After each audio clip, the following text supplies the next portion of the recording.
আসাদুজ্জামান খান কামাল এবং অ্যাপ্রুভার মামুন সাহেবের বিরুদ্ধে যে মামলা দায়ের করা হয়েছে তার সাক্ষীর হাজিরা আমরা দিয়েছিলাম। প্রথমার্ধে 2 জন সাক্ষীর জেরা এবং জবানবন্দি সম্পন্ন হয়। সেকেন্ড হাফে পুলিশের এসআই সশস্ত্র আশরাফুল ইসলাম তার জবানবন্দি দিয়েছেন। তিনি পাবলিক ওয়ার্ডার ম্যানেজমেন্ট মিরপুরের ব্যারাকের কর্মরত থাকা অবস্থায় তাকে 5 তারিখ সকাল 6টার পরে শাহবাগ থানায় নিয়ে আসা হয়। এইখানে এসে উনি শুনতে পান যে তৎকালীন পুলিশ কমিশনার সকাল 5টার সময় এবং 6টার সময় এডিসি সুদীপ কুমার চক্রবর্তী ব্রিফ করেছেন এবং তাতে উনি নির্দেশ দিয়েছেন আন্দোলন দমনের জন্য গুলি করা সহ অন্যান্য ব্যবস্থা গ্রহণ করতে হবে। এরপরে উনি চাংখার প্রথমে গেছেন শহীদ মিনার এলাকায় ডিউটিতে গেছেন। তার নেতৃত্ব দিয়েছিলেন শাহ আলম মোহাম্মদ আক্তারুল ইসলাম, ইমরুল, ওসি আরশাদ এবং আরও অনেক সদস্য ছিল। মোট 100 জন সদস্য রওনা দেওয়ার পরে পরবর্তীতে শহীদ মিনার বলছি শাহবাগ থেকে 60 জনের মধ্যে 100 জনের মধ্যে 3 প্লাটুন এবং আরও কয়েকজন সদস্য 2 প্লাটুন বাদে ডিএমপি এবং মহিলার যারা তারা বাদে তারা ওইখানে ঘটনাস্থলে যায়। ওইখান থেকে প্রথমে শহীদ মিনারে যেই টিয়ার শেল গ্যাস গান নিক্ষেপ করে শহীদ মিনারে জড়ো হওয়া আন্দোলনকারীদের ছত্রভঙ্গ করে দেওয়া হয়। পরবর্তীতে ওইখান থেকে তারা পায়ে হেঁটে চাংখার পুলে আসে। চাংখার পুল এসে কোনো কারণ ছাড়াই প্রথমে আন্দোলনকারীদের লক্ষ্য করে টিয়ার শেল, শটগান এবং গ্যাস গান নিক্ষেপ করে। এরপর শাহ মোহাম্মদ আক্তারুল আলমের নির্দেশে আন্দোলনকারীদের লক্ষ্য করে চাইনিজ রাইফেলের গুলি করার নির্দেশ দেন। যারা এই আন্দোলনকারীদের গুলি করেছিল তাদের মধ্যে ছিল নাসিরুল এবং সুজন আর ইমাজ হোসেন ইমন। এই বর্ণনাটা উনি দিয়েছেন, একবারে পরিষ্কার বর্ণনা, কে কীভাবে গলিতে ঢুকে গুলি করেছেন। 2 জন সদস্যের নাম উনি উল্লেখ করেছেন, তার মধ্যে উনি নিজে, ওনার কাছে পিস্তল ছিল, আর একজন হচ্ছে অজয় কনস্টেবল, তার কাছে চাইনিজ রাইফেল ছিল। এরা গুলি করতে না চাইলে তাদেরকে অকথ্য ভাষায় গালিগালাজ করা হয় এবং হুমকি দেওয়া হয় যে তোরা চাকরি কিভাবে করিস দেখব, তোরা রেশন খাস, বেতন পাস, গুলি করবি না কেন, তোদের চাকরি খেয়ে নেব, এই ধরনের হুমকি প্রদর্শন করে। এবং সে নিজে এডিসি শাহ মোহাম্মদ আক্তারুল ইসলাম নিজে একজনের কাছ থেকে চাইনিজ রাইফেল কেড়ে নিয়ে আর একজনের হাতে দেয় এবং সে গুলি করে, আর অতিরিক্ত গুলিও তিনি নিজের কাছ থেকে সরবরাহ করেছেন। এবং এই গুলিতে বেশ কয়েকজন আন্দোলনকারী গুলিবিদ্ধ হয়ে লুটিয়ে পড়ে, যাদেরকে এই সাক্ষী ঘটনাস্থল থেকে নিয়ে যেতে দেখেছেন। পরবর্তীকালে উনি থানায় গেছেন। থানায় যাওয়ার পরে দেখা গেছে যে গুলি করেছে তার নামে ইস্যুকৃত সম্পূর্ণ গুলি উনি জমা দিচ্ছেন।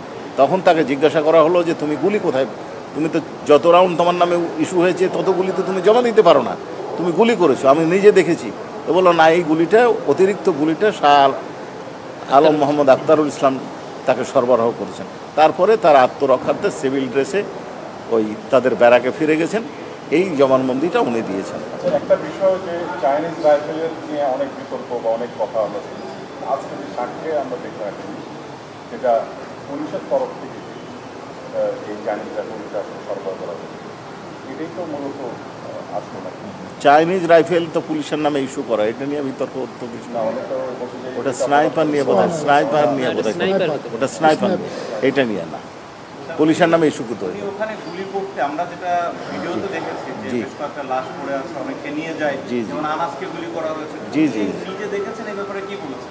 হ্যাঁ, উনি বলেছেন যে ওনার সামনে গুলি করা হয়েছে, কিভাবে গুলি করা হয়েছে তার ভঙ্গিমা বর্ণনা দিয়েছে। কেউ কখনো শুয়ে গুলি করেছে, হাঁটু গেড়ে গুলি করেছে, টার্গেট করে গুলি করেছে এবং এই গুলিবিদ্ধ হয়ে পড়ে গেছে অনেকে, তাদেরকে নিয়ে যেতে দেখেছেন। এখন ওইখানে মৃত্যু হয়েছে কিনা সেইটা তো উনি ওইভাবে বলতে পারেন। এটা জি জি, আন্দোলন গুলিবিদ্ধ হয়ে পড়ে গেছে, তাদেরকে নিয়ে গেছে। আর উনি কে কে গুলি করেছেন এরকম 3 জনের নাম বলেছেন, নাসিরুল, সুজন এবং ইমাজ হোসেন চাইনিজ রাইফেল দিয়ে গুলি করেছেন, এটা বলেছেন।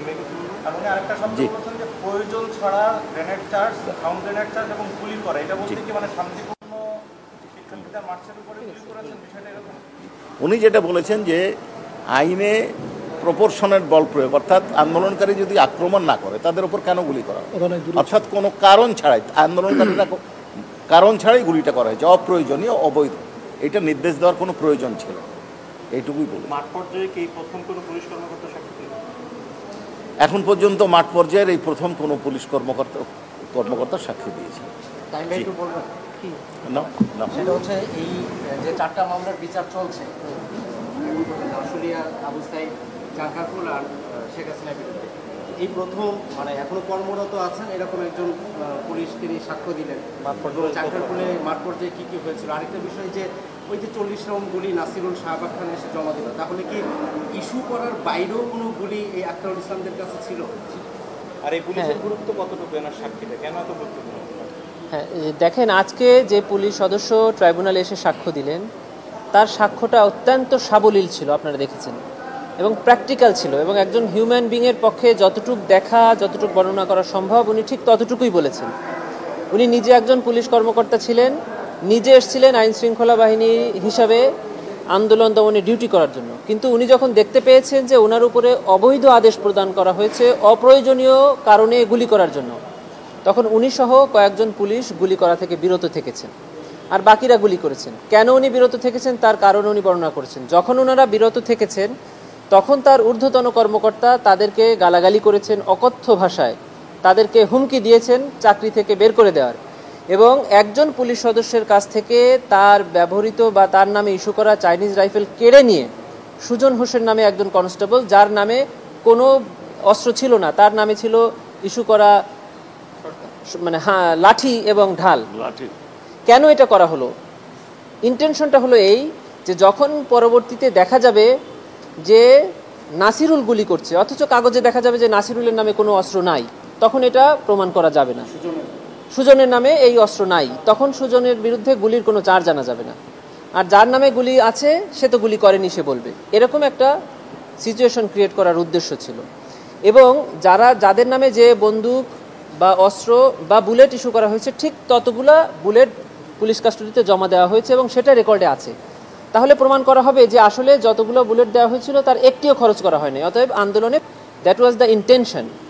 কিন্তু এখানে ভিডিওতে এবং সাক্ষীর জবানবন্দিতে দেখা যাচ্ছে যে ইস্যু করা হয়েছিল 40টি, কিন্তু এরও অতিরিক্ত বুলেট পুলিশ অফিসাররা বা ঊর্ধ্বতন কর্তৃপক্ষরা সাথে করে নিয়ে গিয়েছিল, যে বুলেটগুলো দিয়েই গুলি করা হয়েছে, গুলি শেষে হত্যাকাণ্ড শেষে আবার সেই পরিমাণ গুলি জমা দেওয়া হয়েছে যাতে প্রমাণ না করা যায়।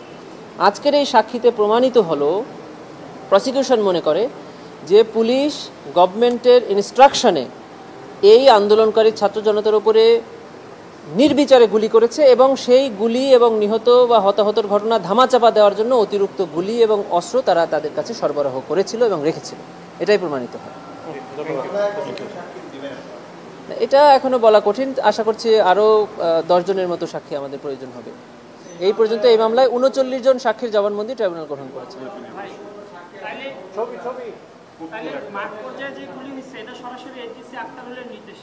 চাঙ্খারপুলে আরডিসি আক্তারুল সহ ওখানে যান, শুধু এটা না, এখান থেকে দেখা যাচ্ছে যে সারা দেশে আরও যে গুলি হয়েছে গভর্নমেন্টের হিসাবের বাইরেও আরও অসংখ্য গুলি হয়েছে, যেটা অতিরিক্ত হিসাবের বাইরে, এখান থেকে এটাই প্রমাণিত।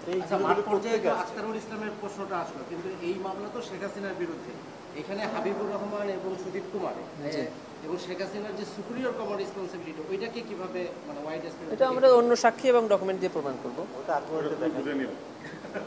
ঠিক আছে।